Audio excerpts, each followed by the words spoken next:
Así que cualquier cristiano, dice el 36, verdaderamente arrepentido tiene derecho a la remisión plenaria de pena y culpa, aún sin carta de indulgencia. O sea, cualquier cristiano convertido, salvado al Señor, tiene derecho a la vida eterna, sin ninguna compra de indulgencia. El 42 dice, debe enseñarse a los cristianos, y aquí también lo hace en forma para que el Papa mire, dice, debe enseñarse a los cristianos que no es la extensión del Papa en ninguna manera que la compra de indulgencia se compare con las obras de misericordia. Es como medio sarcástico, o sea que el Papa debe promover eso, que no es mi intención, que yo no quiero que estas cosas en la salvación se compre por obra. Que el Papa tiene que decir eso y enseñar eso, que no estuvo nunca en la intención, o sea, debe mostrar un arrepentimiento, que nunca tuvo la intención de enseñar eso.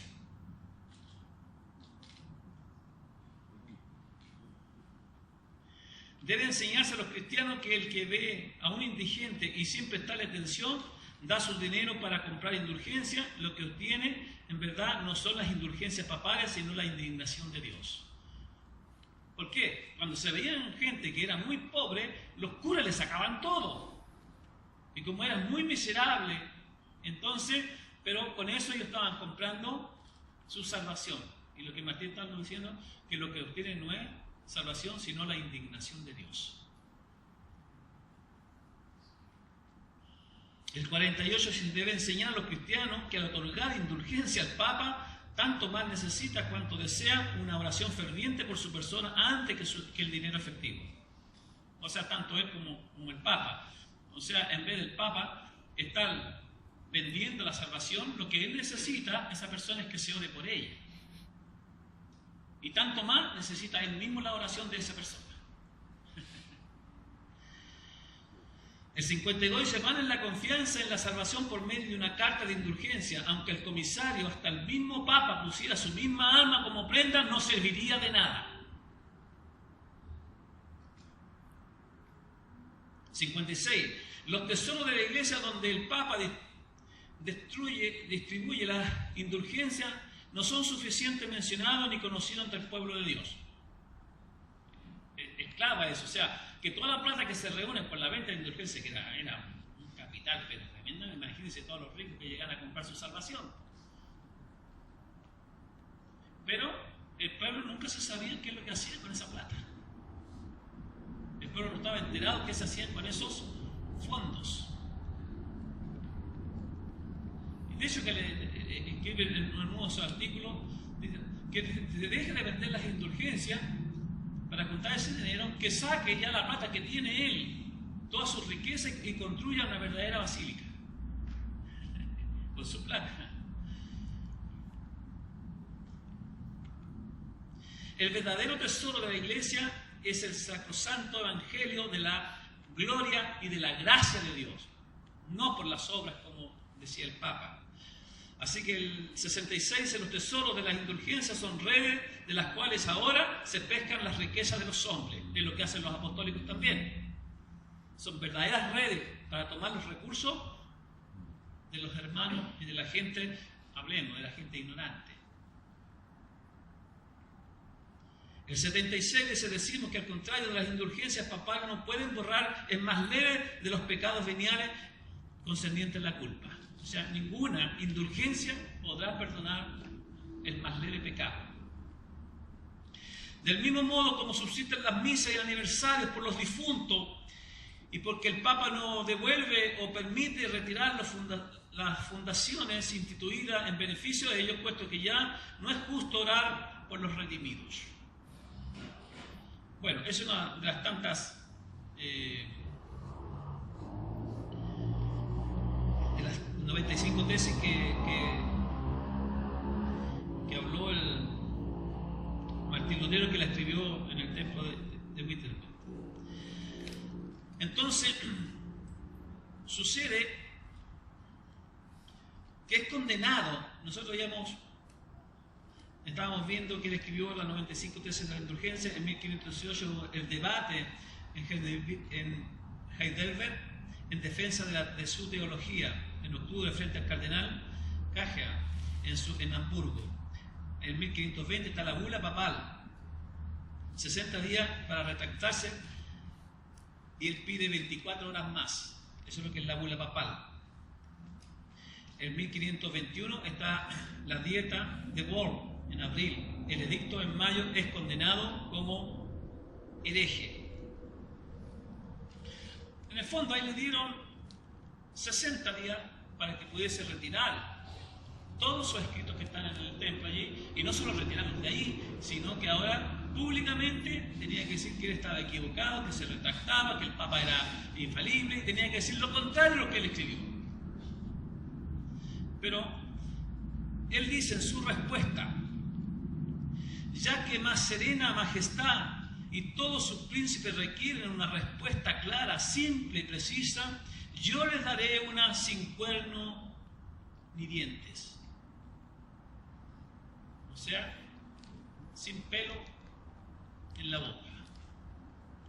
A menos, dice él, que yo esté convencido por el testimonio de las Escrituras o por razón clara, porque yo no confío ni en el Papa ni en los concilios, ya que bien es sabido que a menudo han errado y se han contradicho a sí mismos. Me veo obligado por las Escrituras que yo he citado, y mi conciencia está cautiva a la palabra de Dios. No puedo ni voy a retractarme en nada, ya que no es seguro ni justo ir en contra de la conciencia. Que Dios me ayude. Amén. Esa fue la respuesta que él dio. Afuera lo estaban esperando porque se dio la orden que no iba a correr ningún peligro a aquella persona que matara a Lutero. Así que los enemigos estaban allí, pero uno de estos mismos príncipes lo secuestró y lo escondió. Así hace Dios. Cuando sacaron a Pablo también lo escondieron. Dios se encargó. Así que de este hombre de traducir la Biblia, que estaba totalmente prohibida, solamente estaba escrita en latín, para solamente los curas, los sacerdotes.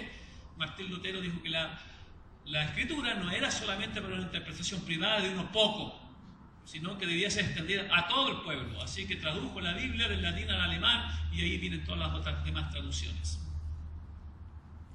Entonces, en síntesis, él dice lo que nosotros llamamos las 5 a solas. Sola escritura, no papa. Solo escritura.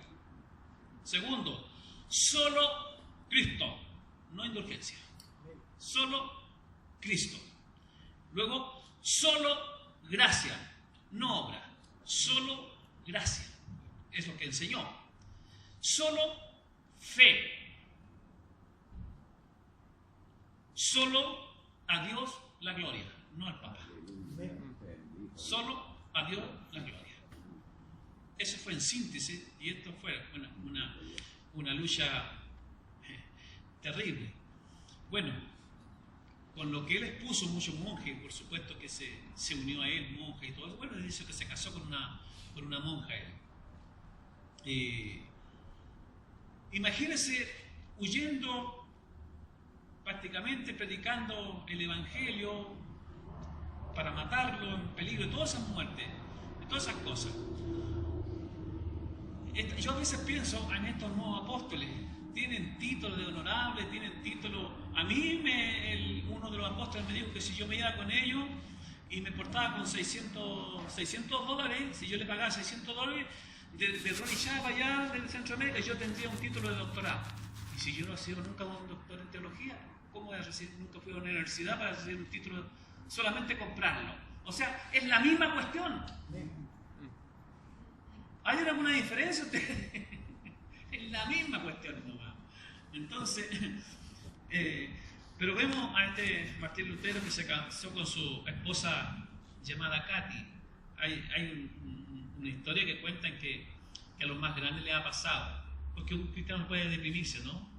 Después de haber vivido Martín Lutero este tremendo persecución y un tremendo avivamiento, porque produjo un avivamiento tremendo, y no solamente en Alemania, sino que en Escocia, en Irlanda del Norte. En Irlanda del Norte todavía está fuerte eso. Entonces, él se deprimió mucho. La historia dice que se encerró en su cuarto Por 3 días no salió y su esposa todos los días le iba a golpear el almuerzo, no quería comer, no quería beber, no quería nada, quería morirse. Entonces un día Katy hizo palanca con un fierro y abrió su puerta y entró. Y cuando entró iba vestida de negro. Y él le queda mirando, ¿por qué está vestida de luto, mujer? Estoy vestida de luto porque Cristo murió, dijo. Dios se ha muerto. Mujer, esa es una blasfemia, le dijo él. ¿Y qué es lo que estás haciendo tú? Encerrándote aquí, dice, como si Cristo estuviese muerto. ¿No es una blasfemia? Eso lo lanzó hacia arriba. Porque aún los más grandes hombres de Dios han tenido momentos muy difíciles. Yo pienso... Elías, por ejemplo. ¿Ah? Elías, por ejemplo. Claro. Todos los profetas, bueno, Elías llegó a decir, bueno, Señor, yo no quiero más seguir esta cuestión, yo prefiero que me muera. Yo no, incluso llega a decirse, yo no soy mejor que mis padres, no soy mejor que nadie, estoy de más en la tierra. Te pido que mejor me mates. Era tanta la depresión.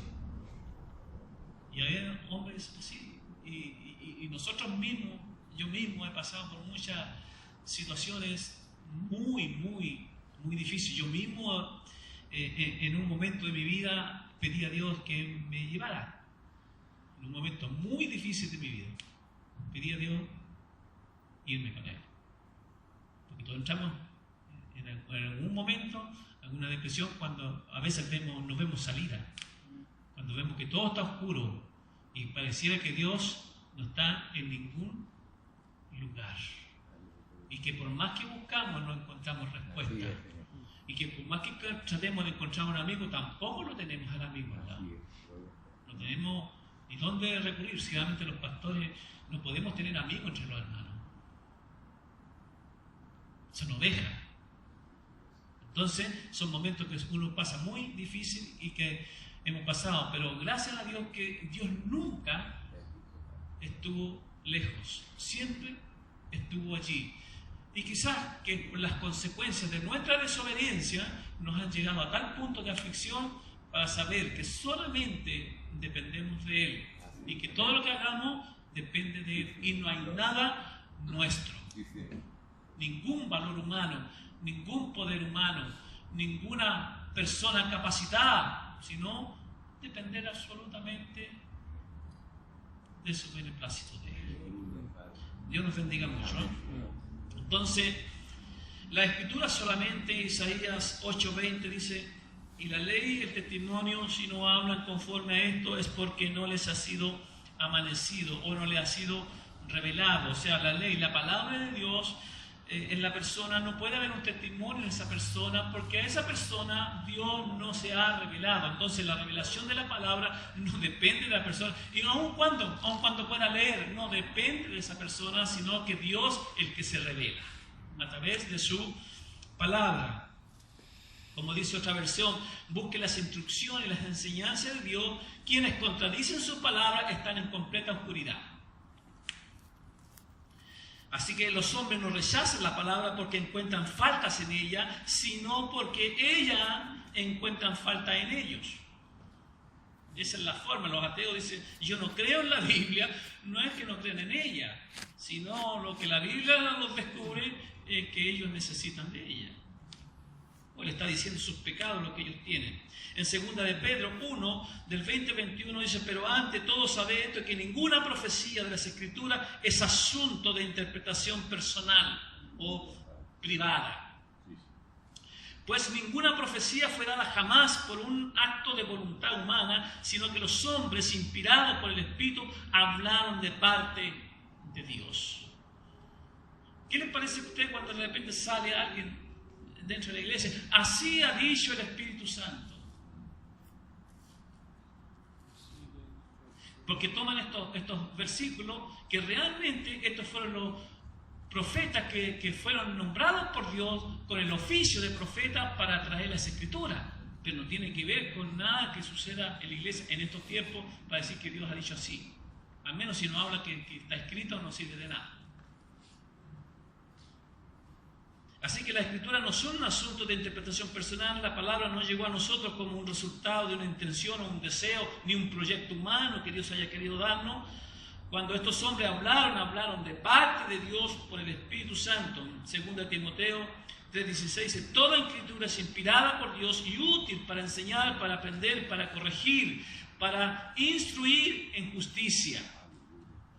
Yo tengo alguna versión de la Biblia al día que dice, la Biblia entera, dice la Biblia al día, la Biblia entera nos fue dada por inspiración de Dios y útil para enseñarnos la verdad, hacernos comprender las faltas cometidas en la vida y ayudarnos a llevar una vida recta.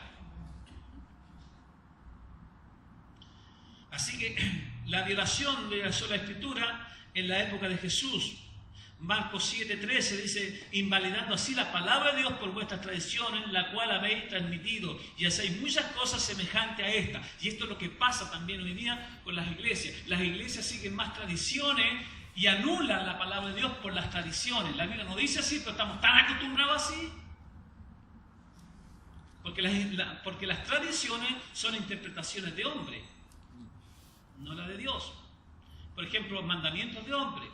Jesús les dice a los fariseos, cuando ellos le dicen, bueno, y tus discípulos, porque en una tradición lavarse las manos, la persona podía tener las manos limpias, se las lavaba recién, pero llegando, había que lavarse las manos, ¿sabes? No por cuestión de higiene, sino solamente porque era una tradición religiosa, que tenía que ver con el lavamiento de su vida interior, no por lavarme las manos, yo voy a ser limpio interiormente.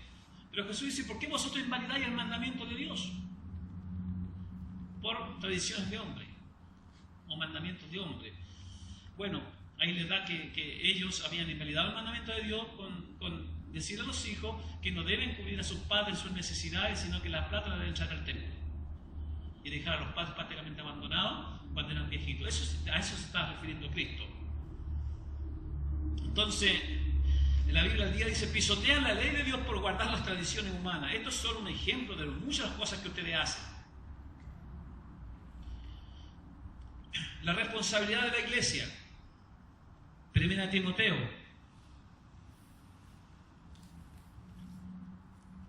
La iglesia del Dios vivo es la columna y sostén de la verdad. Por eso ninguna iglesia podrá levantarse y sobrevivir sin la autoridad, la guía y la luz de la palabra. Solo Dios muestra su única esperanza como una sociedad y su verdad está en su palabra. Sola escritura, como dijo Martín Lutero, la palabra.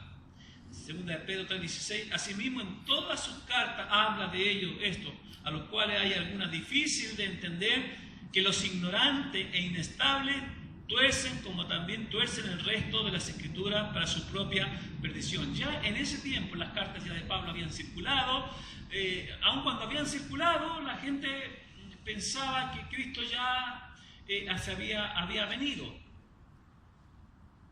Entonces había gente muy desmoralizada. Entonces el apóstol Pedro tiene que decirle en cuanto a la venida del Señor, Pablo ya escribió acerca de este asunto en sus cartas. Algunas son muy difíciles de entender porque debemos entender que como Pablo era también filósofo, algunas eran muy difíciles de entender y que los inconstantes, los falsos tuercen para hacer sus propias doctrinas para perdición. Eso es lo que está diciendo la Biblia al día. Dice Pablo, les ha hablado de esto hace muchas de sus cartas. Algunos de sus comentarios son difíciles de entender. Hay quienes haciéndose los tontos, dice, la interpretan de manera y tuercen su significado. Así como también el de otros pasajes de la Escritura por los cuales se labran su propia destrucción. Lo aclara la Biblia al día. Así que sin lugar a dudas, los problemas de la iglesia de hoy y todos los problemas del mundo se deben a una desviación de la autoridad de la palabra de Dios. Así está escrito en su libro el doctor Martin Lloyd-Jones. Así, la interpretación alegórica, mala interpretación, Orígenes en 185 y 245, y la palabra del buen samaritano. Él dice, los seres humanos compuestos de tres partes, cuerpo, alma y espíritu. La escritura compuesta de tres significados, literal, moral y espiritual. Alegoría: Jerusalén representa el cielo, Jericó el mundo y los ladrones el diablo y los demonios. Así enseñó él. ¿Se acuerdan ustedes de la parábola del buen samaritano, cierto? ¿O no han leído esa parábola? ¿La han leído? Yo no lo voy a leer porque para ir avanzando, pero es más o menos. ¿Cómo se interpretó? ¿Qué dijo Orígenes en esos años? Los seres humanos compuestos de tres partes: cuerpo, alma y espíritu. Las escrituras compuestas de tres significados: literal, moral y espiritual. La alegoría: Jerusalén, porque dice que en Jerusalén ocurrió esto. El cielo,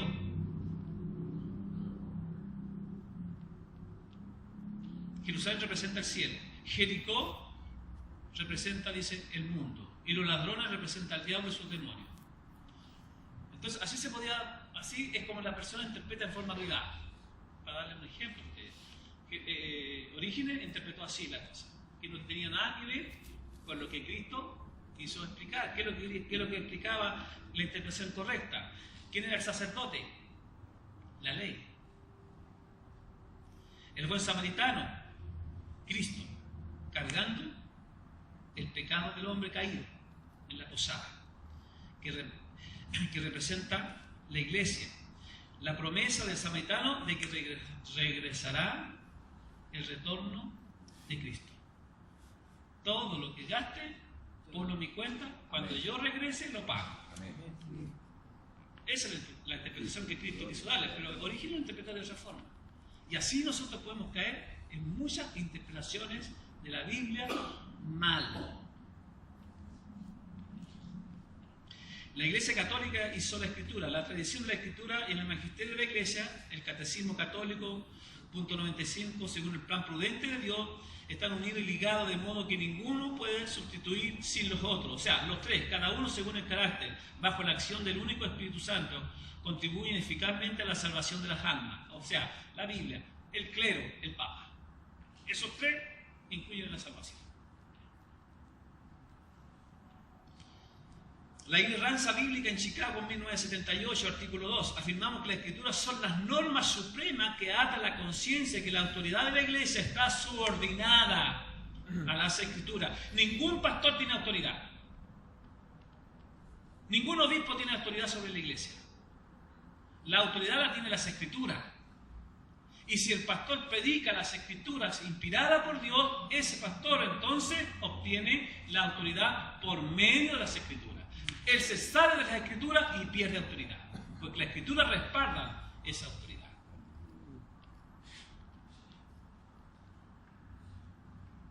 Entonces, negamos que los credos de la Iglesia, los concilios, declaraciones tienen una autoridad superior o igual a la autoridad de la Biblia. No tienen ninguna.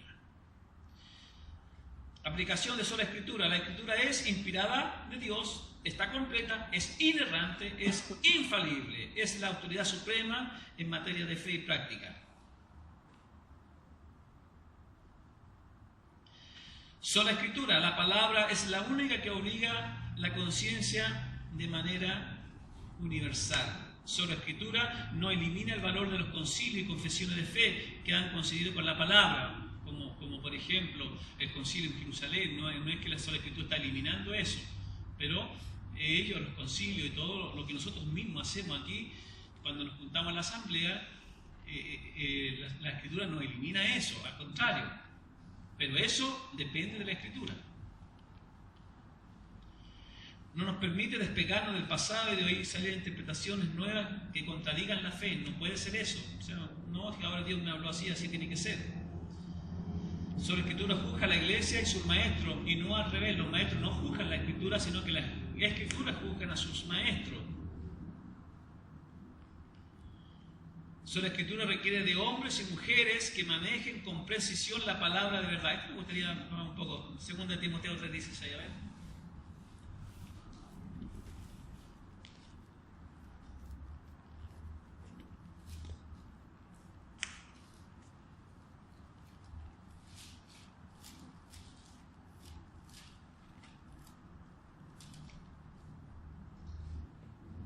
¿Alguien que me lo lea? Toda la escritura es inspirada por Dios, útil para enseñar, para redarguir, para corregir, para instruir en justicia. Amén. Cuando se refiere a toda escritura, ¿a qué se está refiriendo? Ahí estamos en el Nuevo Testamento. Al Antiguo. Al Antiguo. No estaba escrito todavía el Nuevo Testamento.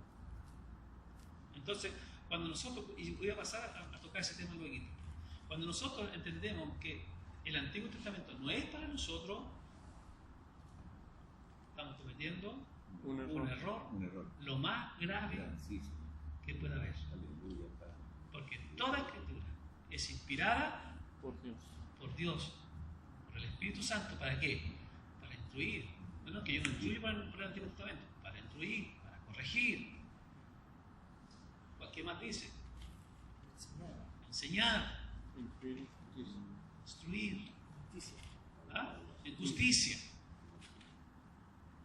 Si nosotros negamos las escrituras del Antiguo Testamento, negamos a Jesucristo. Lo negamos. Hay un texto que también Timoteo dice: preséntate tú como obrero aprobado, que no tiene, que usa.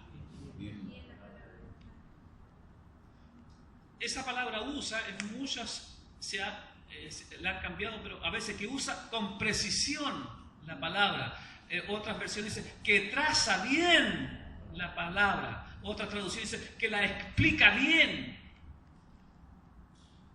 la palabra. Cuando usted explica mal, usted comete pecado.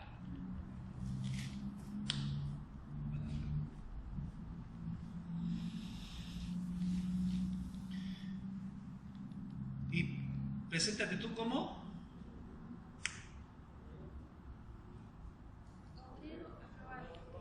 ¿ya? Aprobada. ¿Qué significa una persona aprobada? Que ya ha sido evaluada. Que Dios lo evaluó y lo encontró que le ha dado el título. Aprobado. Que no tiene de qué se podría avergonzar. Un predicador que no tiene dominio de la Escritura, ¿qué pasa con él? En cualquier momento puede ser avergonzado. Procura. Es una cuestión también que es una orden. Lo que menos les gusta a los hermanos estudios se aburren. Eso. Los pastores sobre todo deben estar los primeros para que puedan enseñar también a otros. En los estudios, los hermanos que predican deben ser los que deben correr para aprender. O estudiar juntos la palabra del Señor. Cierto que no caigan en jugueterías también, aprobado en cuanto a la palabra, que es un maestro para enseñar bien. Esto encarga a hombres fieles que sean idóneos también para enseñar a otros. Está hablando de todo el conocimiento y todo el carácter que debe formar Timoteo, y Tito también lo dice. También explicar de que la juventud no es un sinónimo de infantería ni de liviandad, sino que debe comportarse sobriamente, ¿sabes? Que no tenga de qué avergonzarse. Eso tiene que dejar algunas cosas de niño, tiene que dejar algunos miedos de niño, ya lo explicamos un poco ayer, porque Pablo estaba viendo que Timoteo estaba atemorizado. ¿Por qué? Por algunos gnósticos que estaban de que aparentemente en conocimiento filosófico de la ciencia se veían como que eran más que él. Tú no tienes por qué avergonzarte de él. Lo que tú tienes que hacer es trazar bien la palabra nomás. No tienes que sentir temor de ellos. No sientas vergüenza. Trázala bien. Enseña nomás. Redarguye, insta, reprende, con toda paciencia. Es el contexto. Sola escritura, aplicación. Pero el profeta que hable con presunción en mi nombre una palabra que yo no le he mandado a hablar, o que hable en el nombre de otros dioses, ese profeta morirá. Y si dice en tu corazón, ¿cómo conoceremos la palabra que el Señor nos ha hablado? Cuando un profeta hable en el nombre del Señor, si las cosas no acontecen y se cumplen, esa es la palabra que el Señor no ha hablado. Con presunción lo ha hablado el profeta. No tendrá temor de él. Deuteronomio 18, del 20 al 22. Usted no debe presumir que así dice. No debe presumir que esto fue lo que quiso decir. Tiene que estar seguro que Dios habló y que lo que usted está diciendo se cumple. Jeremías 23, del 25 al 28. Dios está hablando acerca del pueblo de Israel, ya que estaba plagado de pastores inútiles y profetas falsos. Él dice, ¿soy acaso solo Dios de cerca y no Dios de lejos? Dice Jehová. ¿Se ocultará alguno, dice Jehová, en escondrijo donde yo no lo vea? ¿Acaso no lleno todo esto yo, dice Jehová, el cielo y la tierra?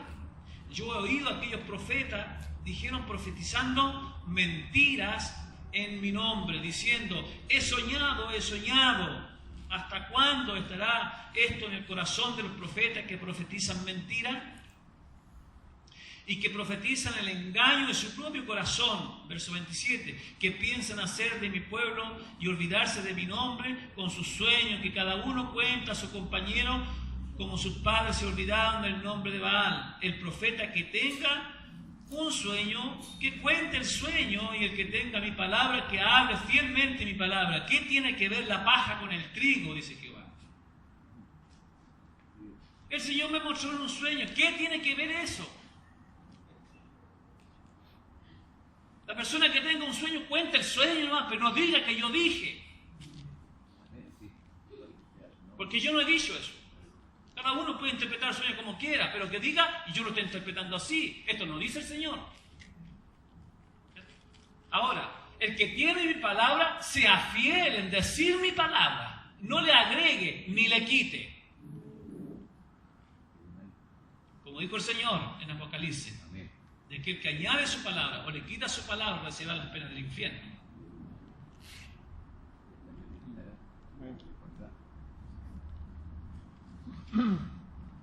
Amén. Amén. ¿Cómo estamos? ¿Cómo nos quedó el ojo?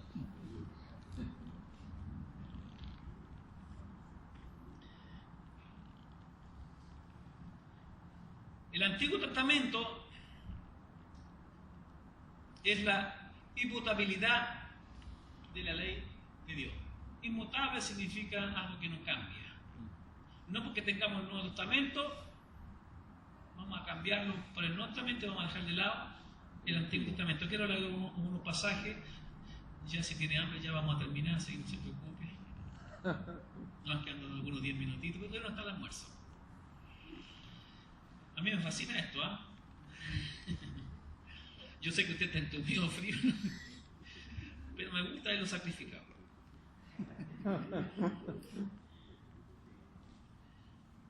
Quiero decir algo, hermano. Si esto no es una delicia, no sirve. Vaya a pelar papas nomás a la cocina. Porque para mi entero no sirve. Porque la ley de Jehová debe ser su delicia. Mateo 5, vamos a leer algunos versículos que es importante aclarar. 5, del 17 al 28. Bueno, algunos textos vamos a leer. No penséis, dice, que he venido para abrogar la ley o los profetas. No he venido para abrogar, sino para cumplir. ¿A qué venido Jesús? ¿A abrogarla? No, a cumplirla. Porque de cierto os digo que hasta que pase del cielo a la tierra, ni una jota, ni una tilde pasará de la ley, hasta que todo se haya cumplido. Está hablando del Antiguo Testamento. De manera que cualquiera que quebrante uno de estos mandamientos muy pequeños y así enseñar a los hombres muy pequeños será llamado en el reino de los cielos. Pero cualquiera que los cumpla y los enseñe, este será llamado grande en los cielos. Porque os digo que si vuestra justicia no excede a los escribas y a los fariseos, no entrarán en el reino de los cielos. Jesús entonces no vino a alterar el Antiguo Testamento, no lo vino a reemplazar. Jesús no estaba dando una nueva ley, no dio una nueva ley, ni estaba modificando tampoco la antigua ley, no la modifica. Él estaba explicando el verdadero significado de la ley. Amén. Y si usted puede leer un poco más abajo, ¿qué dice el texto? El verso...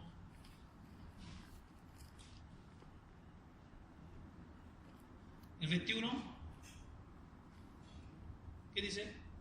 Oíste que fue dicho a los antiguos, no matarás, y cualquiera que matare será culpable de juicio. Claro, la interpretación que tenían los fariseos era externo. Por tanto, nadie debe matar a otro. Pero ¿cuál es la interpretación de Jesús? Pero yo os digo que cualquiera que se enoje contra su hermano será culpable de juicio, y cualquiera que diga necio a su hermano será culpable ante el concilio, y cualquiera que le diga fatuo quedará expuesto al infierno de fuego. Eso es la ley. ¿No sirve para nosotros eso? Porque ¿qué de la ley se abolió? Nada. Solamente que la ley se cumplió. ¿Pero qué se cumplió? No pasó ni una tilde ni una jota, que se cumplió. Se cumplió en Cristo. Porque en Cristo se cumple la ley. ¿Hasta dónde llega, por ejemplo, para que se cumpla la ley? ¿Qué es lo que ya se cumplió en la ley? Que ya no es necesario que se cumpla ahora porque ya está cumplida la ley. ¿Qué es lo que es? La ley moral. La ley Moral. ceremonial. Ceremonial, disculpe. La ley ceremonial. ¿Qué necesitamos? No necesitamos traer ahora un cordero para el sacrificio. ¿Por qué? Porque Cristo se cumplió y ya lo hizo, que sería una sola vez y para siempre. ¿Jesús abolió la ley con eso? No, se cumple. Se cumple. La ley del lavamiento de las manos y todas esas cosas se cumple cuando Jesús dice que el que cree en Él, de su interior ahora correrán ríos de agua viva. El que cree en Él. Se cumple. La ley ceremonial tuvo su cumplimiento, tuvo su profecía hasta que Cristo naciese. Y se cumplió fielmente. La ley es buena. Sin la ley no tenemos el sacrificio de Cristo. La ley se cumplió para eso. Y cumplió su objetivo ceremonial. Pero la ley moral, ¿qué pasa con ella? No. ¿Qué dice el próximo verso que tenemos? El 23 dice: por tanto, si traes tu ofrenda al altar y allí te acuerdas de que tu hermano tiene algo contra ti, deja allí tu ofrenda delante del altar y anda, reconcíliate primero con tu hermano y entonces ven y presenta tu ofrenda. Amén. Se da cuenta que la verdadera interpretación, porque ellos veían la interpretación solamente superficial, externa, pero lo que Cristo explica, que la voluntad del Señor en la ley nunca estuvo en lo externo, era una parte de la externa solamente, pero que ellos debían verse en lo interno, porque alguien podía matar a otro y podía ser condenado, pero en el fondo lo que está diciendo él es que cada uno debía examinarse exteriormente, porque el que se enoja con su hermano está cometiendo el mismo delito externo, Porque el interno está matando su corazón, en lo interno. Así que cualquiera que se enoje con su hermano es culpable de juicio. Así que y está hablando, así que si nosotros venimos a presentar ofrenda, venimos a tomar Santa Cena, venimos a hacer esto, es mejor que reconsideremos eso. Si tenemos algún encono con algún hermano, reconciliémonos primero y luego presentemos nuestra ofrenda. El verso 27 dice: ¿oíste que fue dicho no cometerás adulterio? El adulterio, acuérdense que era pillar a una persona en el acto mismo, y esa persona era inmediatamente enjuiciada y que tiene que morir apiedrada. Pero ¿qué había con lo interno? ¿Qué había con los hermanitos cuando pasaba una hermanita bien bonita? Uy, uy, uy. ¿Qué pasaba con eso? ¿No era considerado adulterio? Jesús tiene eso, que interpreta eso, bien como la ley se quiso decir y que los fariseos la interpretaron mal. La interpretan. Entonces, ahora no hay que andar, uy, uy, uy, no.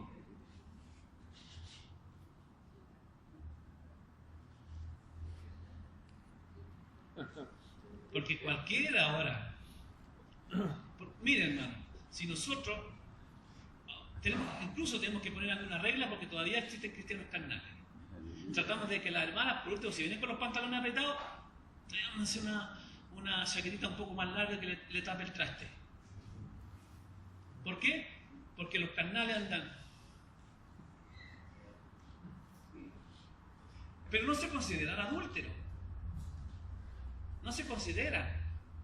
Porque como nadie los pilló en adulterio, como no hay síntomas, no hay fruto de un adulterio, entonces no se considera adulterio. Entonces, esos son capaces de criticar a cualquier persona que haya caído en un acto de adulterio. Lo descalifican, lo hacen pedazos, pero ellos son sinvergüenzas por dentro. Eso es lo que Cristo quiso decir. No es que esté diciendo hay que adulterar, no, Él lo dice, no cometerás adulterio. Pero cualquiera que digo, y mira a una mujer, dice, la codicia o la desea en su corazón, ya adulteró con ella en su corazón. Es un cochino. ¿Quiere que la profase? Es un cochino inmoral, laxivo, adulto y fornicario. Es un hijo del diablo. No nos gusta ese sector. ¿Por qué Jesús enseña eso? Porque la gente era muy buena para hacer juicio de una cosa, pero no se miraba lo que había en su interior.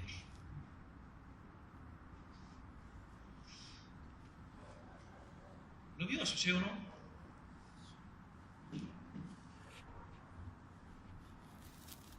Son textos que tienen que explicarse. Yo voy a, terminando, ya estamos casi en la hora, pero algunas cositas pequeñas. Primera Juan 2:27, ¿qué dice?